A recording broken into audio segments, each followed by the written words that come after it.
Alex, congrats on Never Let Go. I had such a blast watching this film, and you really make the viewer second guess themselves about the mental state. Is this part real? Is it imagined? I kept going back and forth multiple times. How was it kind of playing into viewer expectations and really taking them on the ride? Because you do a great job with that. I This is exactly what was the most challenging and interesting part of the process of making this movie was to kind of reproduce. When I read the script the first time, my interpretation was very clear. It was kind of obvious. But then talking to producers and other partner on the movie, I realized that everyone had a different read and a different interpretation.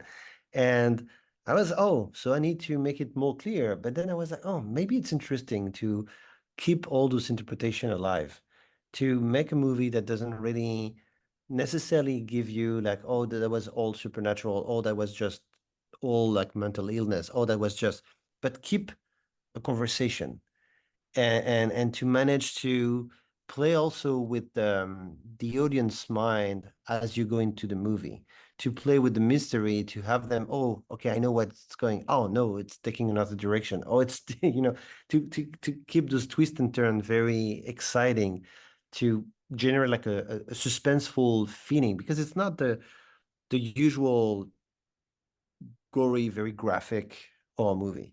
I've made those as well, but this one was more, I mean, it was playing on different type of fear, a fear that's more like crawling under your skin. Yeah, I definitely felt that. And I love that you talked about interpretation because one thing I like that the film really did was it didn't over explain. You don't know every single small thing about how this world operates. Is it our world? Is it a different world? It's all up into interpretation.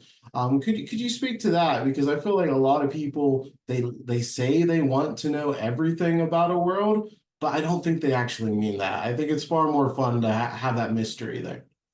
I personally, I'm a moviegoer before being a filmmaker.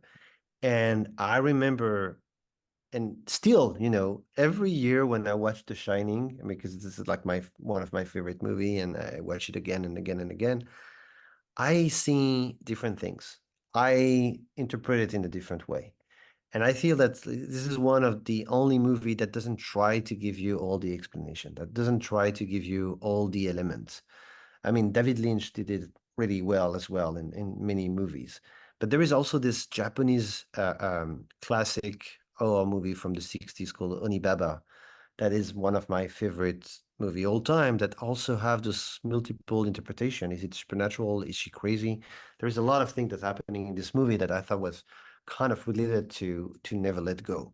So I just wanted to be sure we were not going to give all the explanation. And that was not the only one. I mean, Ali, when we met the first time, she told me, like, I want to be sure that we're not going to compromise on the complexity of my characters, but also that we're not going to try to explain everything. And that's exactly, it was music to my ear. It was exactly what I wanted to I wanted to do. If you look at the movie, all the elements are here.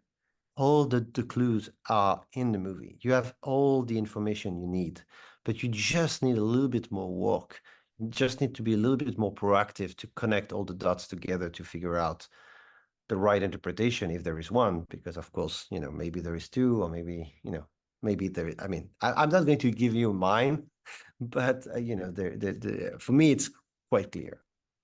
I love that you're really having people engage with the art, and that's so wonderful to see. Thank you so much for your time today, and congrats on Never Let Go. I really enjoyed the film. Thank you very much.